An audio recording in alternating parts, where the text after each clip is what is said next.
Mañanas en Libertad. Bueno, tenemos con nosotros a don Guillermo Gortázar. Todo un placer tenerle aquí, don Guillermo. Muchísimas gracias. Muchísimas gracias a vosotros por invitarme, así.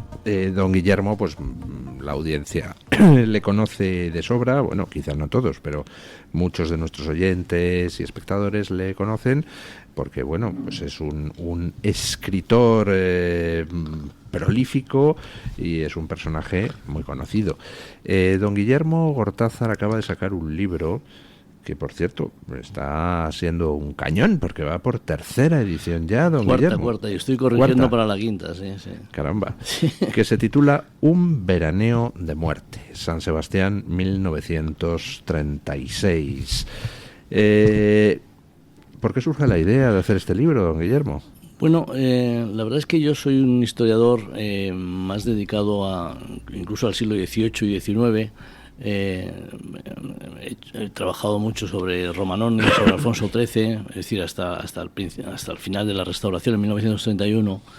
Pero con esta matraca de la memoria histórica democrática, o como quiera llamarse, la verdad es que circunstancialmente me he visto empujado a escribir dos libros que contradecían un poco las verdades oficiales, que son totalitarias, porque una verdad nunca puede ser escrita en el Boletín Oficial del Estado, una verdad histórica, ¿no? Y uno de ellos fue El secreto de Franco, que publiqué el año pasado, que hace una reinterpretación de la transición debido a que Franco no fue el autor de material de su testamento político, sino que lo escribió un arquitecto muy famoso que se llamaba Javier Carvajal. Fue un libro que tuvo bastante impacto. Y este otro pues responde a un impulso yendo al Club Náutico de San Sebastián, encontré un monumento que reconocía a las víctimas de la guerra civil en San Sebastián, pero todas ellas eran a partir del 23 de septiembre, cuando entraron las tropas del general Mola, no las tropas franquistas, como dicen los ignorantes. Franco no mandaba en el inicio de la sublevación, sino bastantes meses después, 2 o 3 meses después, en octubre, ¿no? Y eran las fuerzas del general Mola las que entraron en San Sebastián. Bueno, pues todos los asesinatos producidos entre el 18 de julio y el 23 de septiembre están ausentes en ese monumento. Y entonces yo promoví, por un lado, este libro y por otro lado un escrito al alcalde exigiendo que, en cumplimiento de la ley que ellos mismos han redactado, de que se debe reconocer a todas las víctimas independientemente de su ideología, religión o posición política, estaban ausentes en ese monumento, ¿no?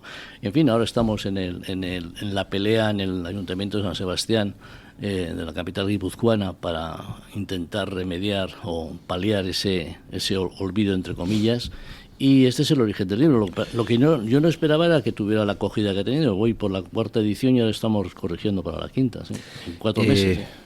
Básicamente lo que pasa a partir del 18 de julio del 36 es que San Sebastián, pues que era una especie de oasis de paz hasta esa fecha. De hecho, usted comenta que tenía el nombre de San Sestabien porque la gente iba a veranear allí desde muchos sitios de España. Lo que pasa en ese momento es que básicamente el poder desaparece, porque claro, ni siquiera el poder de la República, del gobierno de la República, llegaba allí, porque la franja norte de España queda desconectada del resto del territorio controlado por el gobierno republicano, con lo cual en ese momento hay un vacío de poder y lo que se instaura allí es el terror, ¿no? Vamos a ver, el terror, como bien dice usted, se instala no solo en San Sebastián y en otros lugares donde fracasó la sublevación, porque la sublevación, independientemente de la valoración que haga cada cual, lo que implicaba era una situación de orden, de relativo orden y de control. El hecho de en los lugares donde no triunfó en la sublevación, en fin, esto a lo mejor puede llamar la atención, pero la verdad es que desaparece el Estado. Se constituyen, de hecho en Guipúzcoa se constituyó una Junta de Defensa Provincial de la provincia de Guipúzcoa, que era independiente de Madrid, es decir, era la que tenía efectivamente el poder.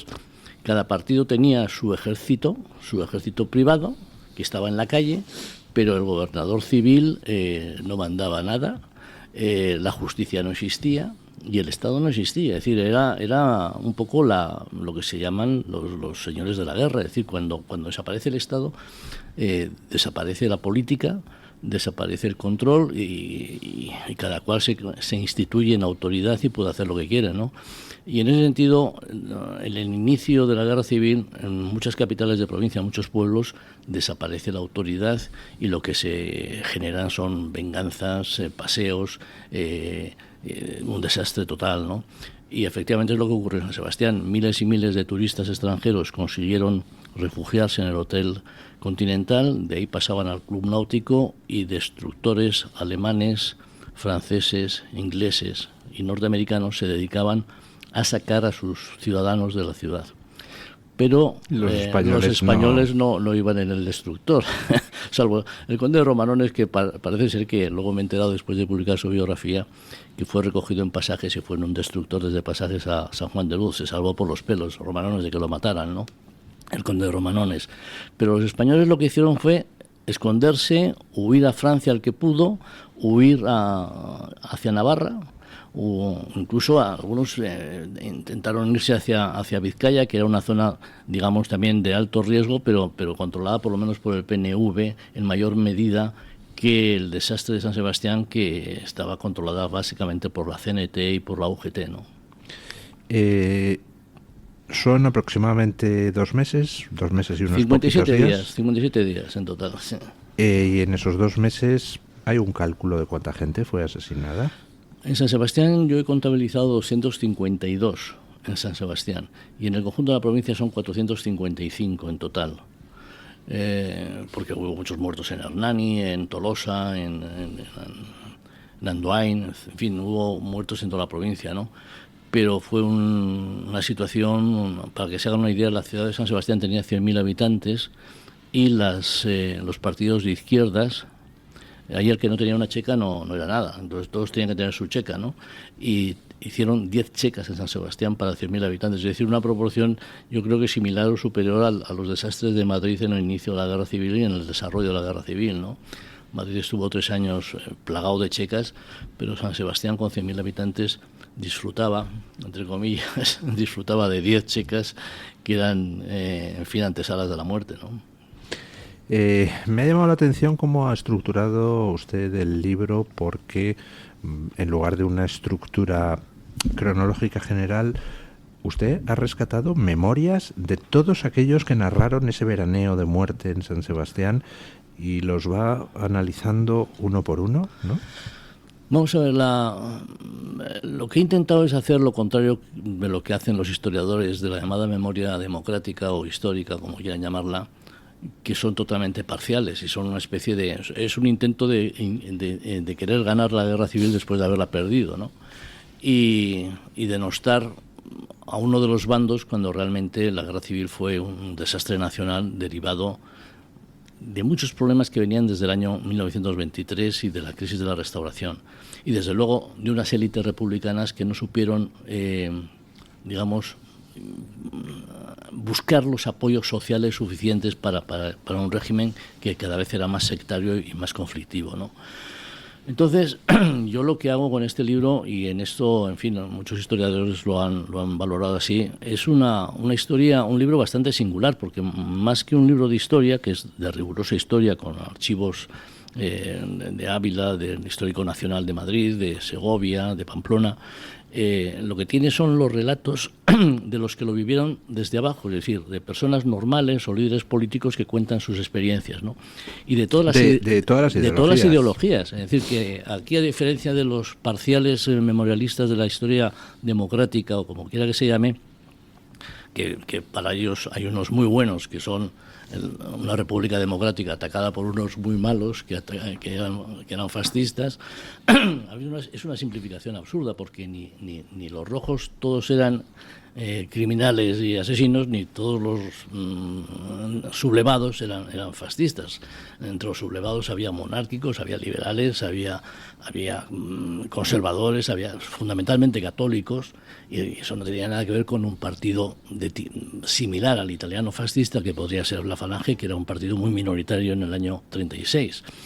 Del mismo modo, en el lado rojo tampoco todos eran denostados miembros de la FAI y gente que daba el paseillo. Había liberales de izquierdas que estaban en el partido de Azaña, que les horrorizaba aquello, mucha gente del PNV que estaba dividido en dos partes, unos que estaban a favor de la sublevación y otros estaban en contra, pues tampoco eran, digamos, facinerosos, de tal manera que no se puede reducir los dos frentes a un mínimo común denominador, porque eran muy diferentes un frente y el otro, ¿no?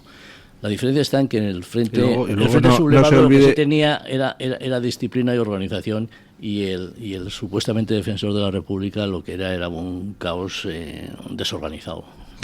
Y no se olvide usted de la otra España, la de aquellos que en realidad no les iba a ninguno de los dos bandos y que simplemente sufrieron una guerra civil sin comerlo ni beberlo, alistados en el bando que les correspondió por zona geográfica, ¿no? Eso desde el punto de vista de la población es así, es decir, te tocó en Segovia y estabas en el bando sublevado, y si te toca en Barcelona pues estás en el bando digamos, sí, republicano. Pero sin embargo, en esta tercera España sí quiero decir una cosa, es decir, una tercera España de los intelectuales que fueron muy influyentes al final de la Restauración y en la República.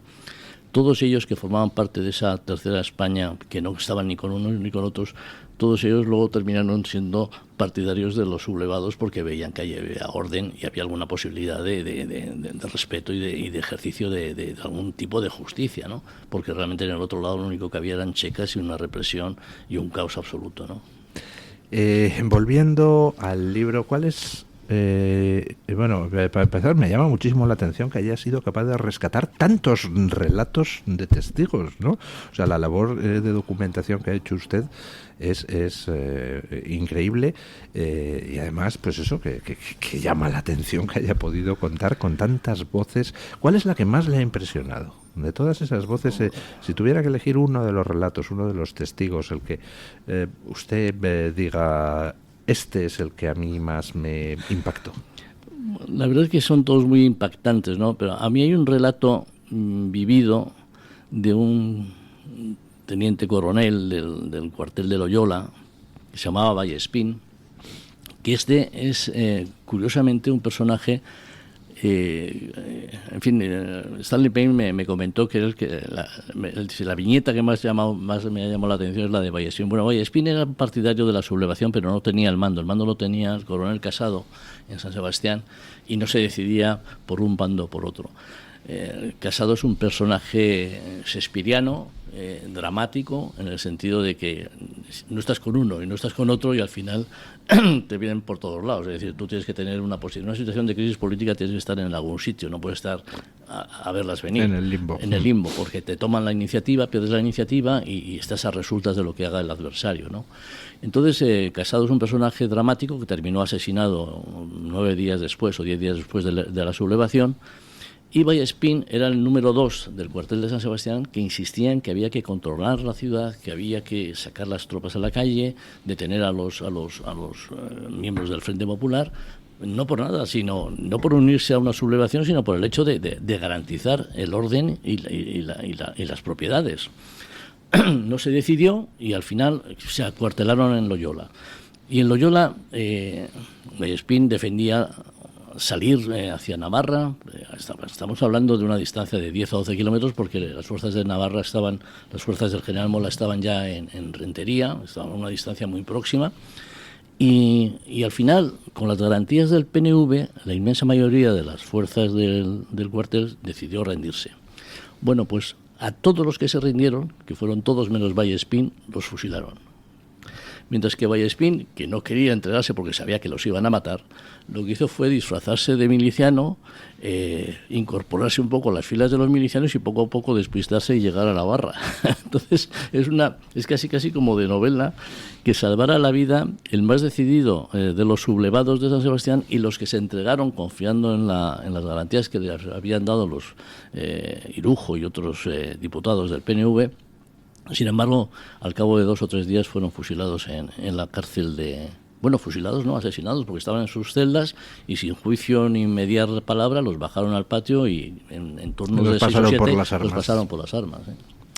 Bueno, pues ¿cuánto le ha llevado la labor de documentación, don Guillermo? Bueno, la verdad es que este libro ahora lleva un par de años.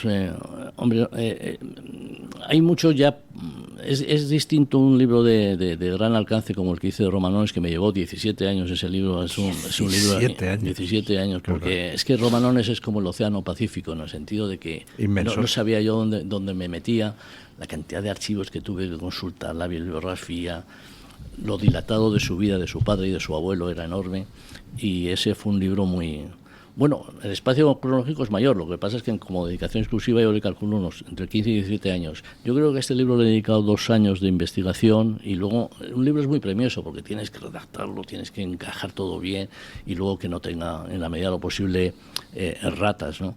Pero bueno, la verdad es que estoy muy satisfecho y estoy en la fase de promoción ahora, en estos momentos. ¿Sí?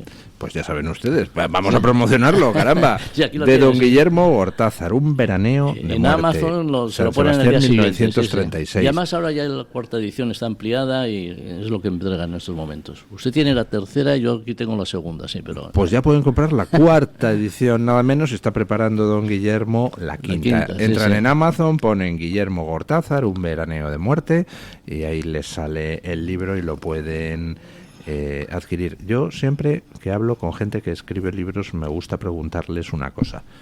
Dime. ¿Usted escribe cómo quiere, cómo le gusta escribir? ¿Con silencio a su alrededor o con gente hablando a su alrededor? No, yo en silencio y como máximo con música clásica.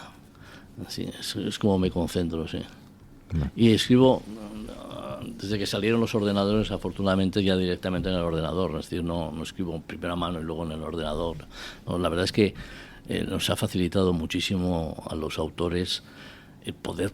Bueno, yo hice en mi primer libro del año 86, que se llamaba Alfonso XIII, hombre de negocios, que descubrió unas fuentes en las que demostraba que Alfonso XIII había sido perfectamente honrado por una auditoría de la República que ocultó Prieto y Azaña, y yo lo encontré en el año 84, 85, 1984, 85, casualmente en el Archivo Histórico Nacional.